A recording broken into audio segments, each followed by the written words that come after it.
అందరికీ నమస్కారం. ఇది మీ వేణు. లాస్ట్ వీక్ నేను ఒక వీడియో చేశాను. కౌన్సిలింగ్ కేంద్రాలు ఎక్కడ, ఐటీ ఉద్యోగులకు అంటే ప్రాణాలకి లెక్క లేదా యాజమాన్యాలకు అని ఒక వీడియో చేశాను. అది ఈ డిస్క్రిప్షన్లో ఇస్తాను, చూడండి. చూడని వాళ్ళు దానికి కంటిన్యూషన్గా ఇంకో వీడియో చేద్దామనిపించింది. ఎందుకు అనేది నేను చెప్తాను. ఒక లేడీ ఇద్దరు పిల్లలతో కలిసి చర్లపల్లి రైల్వే స్టేషన్ దగ్గర సూసైడ్ చేసుకుంది. దాని మీద మాట్లాడుకున్నాం లాస్ట్ వీక్. నేను ప్రధానంగా చెప్పింది కౌన్సిలింగ్ కేంద్రాలు అనేవి ఉండాలి. కార్మిక చట్టాల ప్రకారం ప్రతి కంపెనీలో కూడా సైకలాజికల్ ఇష్యూస్ ఉంటే వాళ్ళని సంప్రదించి వాళ్ళతో డిస్కషన్స్ జరుగుతాయి, సిట్టింగ్స్ ఉంటాయి, 1 or 2 సిట్టింగ్స్ లేదా ఎక్కువ సిట్టింగ్స్ జరుగుతాయి ఆ పర్టికులర్ ఎంప్లాయీతో. సో వాళ్ళ స్ట్రెస్ అంతా రిలీఫ్ అవుతుంది. స్ట్రెస్ రిలీజ్ కోసం మెయిన్ కన్సర్న్ ఇక్కడ. తొందరపడి నిర్ణయాలు తీసుకోకుండా ఉంటారు అనేది మెయిన్ ఎజెండా ఆ డిస్కషన్ గురించి. లాస్ట్ 1 వీక్గా చూస్తే అసలు ఆ పాయింట్ని ఎవరు టచ్ చేయట్లేదు. మిగతా వాళ్ళు ఎవరైతే న్యూస్ ఛానల్స్ వాళ్ళు కానీ ఈ యూట్యూబ్ ఛానల్స్ వాళ్ళు కానీ ఎక్కువగా దేని మీద కాన్సన్ట్రేట్ చేస్తున్నారంటే ఆవిడ పర్సనల్ ఇష్యూస్ గురించి కాన్సన్ట్రేట్ చేస్తున్నారు. ఆవిడ ఎందుకు చనిపోవాల్సి వచ్చింది, వాళ్ళ బ్రదర్తో ఆస్తి గొడవలని కొంతమంది, వాళ్ళ హస్బెండ్ మేబీ సమ్ ఇష్యూస్ ఉండొచ్చు అని కొంతమంది, వేరే ఇష్యూస్ అని కొంతమంది, వాళ్ళ నైబర్స్కి వెళ్ళి వాళ్ళ ఇంటి దగ్గరికి వెళ్ళి వాళ్ళ నైబర్స్తో ఇంటర్వ్యూస్ చేస్తారు. వాళ్ళు ఎలా ఉన్నారు, ఏం మాట్లాడారు, పక్కింటి వాళ్ళతో ఎలా మాట్లాడేవాళ్ళు, వాళ్ళ అత్తయ్య గారితో ఏమైనా గొడవలు ఉన్నాయా, అసలు ఏం చేస్తున్నారో అర్థం కావట్లేదు.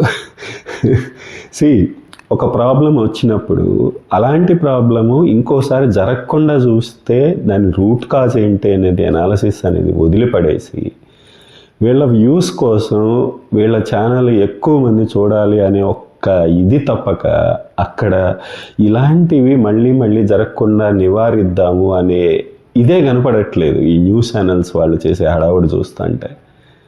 ఎందుకు అంటే ప్రతి సూసైడ్ కానీ మర్డర్ కానీ వాట్ ఎవర్ ఇట్ ఈజ్ బ్యాక్గ్రౌండ్లో చాలా రీజన్స్ ఉంటాయి. ప్రతి ఒక్కరికి పర్సనల్ రీజన్స్ ఉండొచ్చు, దాంట్లో ఇంకోటి ఉండొచ్చు.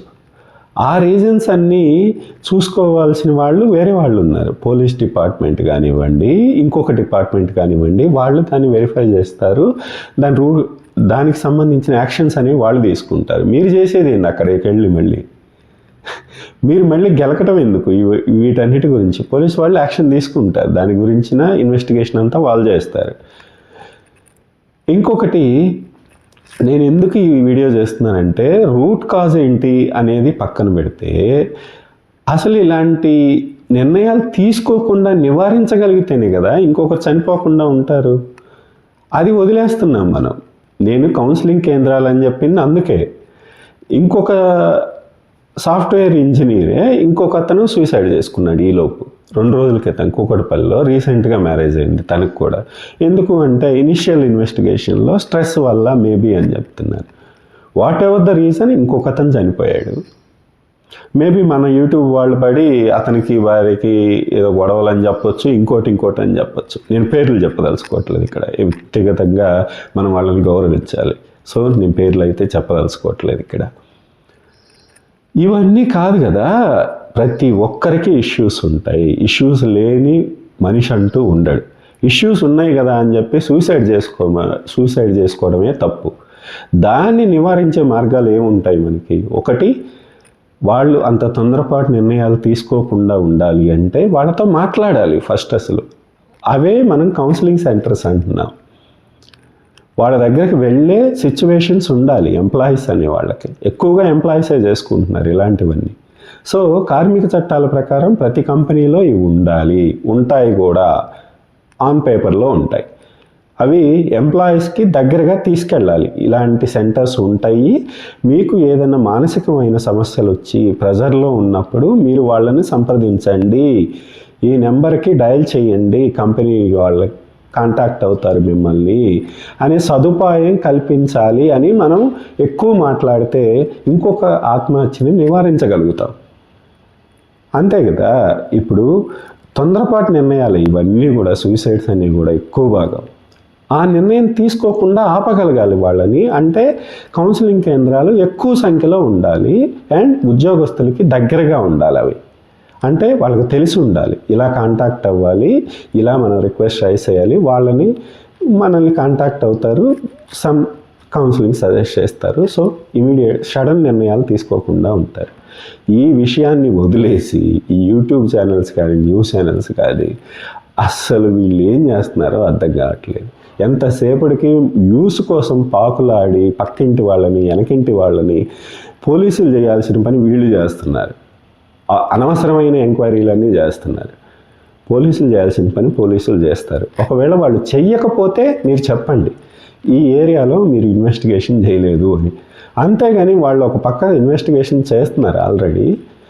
మీరు చేయాల్సిన పని ఏంటి? ఇలాంటివి చేసుకోవద్దు అండ్ యాజమాన్యాల మీద ఒత్తిడి తీసుకురండి. మీరు ఐటీ కంపెనీ యాజమాన్యాలు కానీ ప్రైవేట్ కంపెనీ యాజమాన్యాలు కానీ మీరు ఒత్తిడి తీసుకురండి వాళ్ళ మీద. మీరు కౌన్సిలింగ్ సెంటర్స్ ఎందుకు పెట్టట్లేదు, పెట్టినా ఎంప్లాయీస్కి తెలియట్లేదు వాటి గురించిన ఇన్ఫర్మేషన్, దాన్ని పబ్లిష్ చేయండి క్లియర్గా. హెచ్ఆర్ ద్వారా కానీ ఇంకొక ద్వారా కానీ మీరు ఎంప్లాయీస్ని రీచ్ అవ్వండి. మీకు ఏమన్నా సమస్యలు ఉన్నాయా అని అడగండి ఎంప్లాయీస్ని. Weekly or monthly whatever it is షెడ్యూల్ని బేస్ చేసుకొని అనేది చెప్తారేమో నేను చూస్తుంటే ఎవ్వరూ సరిగా పట్టించుకోవట్లేదు. కొంతమంది చెప్తున్నారు ఇలాంటివి కూడా, బట్ మ్యాక్సిమం ఛానల్స్ కానీ యూట్యూబ్ వాళ్ళు కానీ ఎంతసేపటికి ఆవిడ పర్సనల్స్ గురించి బయటపెడతారు. మీకు ఎందుకురా నాయన వాళ్ళ పర్సనల్ విషయాలన్నీ? వాళ్ళ పర్సనల్ విషయాలు మీకు ఎందుకు? చనిపోయి ఆ కుటుంబం చాలా బాధల్లో ఉంటుంది. ప్రతి కుటుంబంలో సమస్యలు ఉంటాయి, అంత మాత్రం చేత ఎవరు చనిపోవాలని కోరుకోరు కుటుంబ సభ్యులు. సో వాళ్ళ బాధల్లో వాళ్ళు ఉన్నారు. మీరు అనవసరమైన ఇష్యూస్ అన్ని కలిగి వాళ్ళకి ఇంకా పెయిన్ తెప్పిస్తున్నారు తప్పితే ఇంకోటి కాదు. సో నా రిక్వెస్ట్ ఏంటంటే, ఇంకొకటి జరగకుండా ఉండాలి అంటే మీడియా పాత్ర ఏమిటి ఇందులో అనేది గుర్తిస్తే మంచిది. యాజమాన్యాల మీద ఒత్తిడి తీసుకొస్తే, కౌన్సిలింగ్ కేంద్రాలు పెంచితే ఇంకొకసారి ఇలాంటి అకస్మాత్తుగా నిర్ణయాలు తీసుకొని సూసైడ్లు అనేవి చేసుకోవటం తగ్గిపోతుంది. అది చేస్తారని ఆశిద్దాం. Thank you.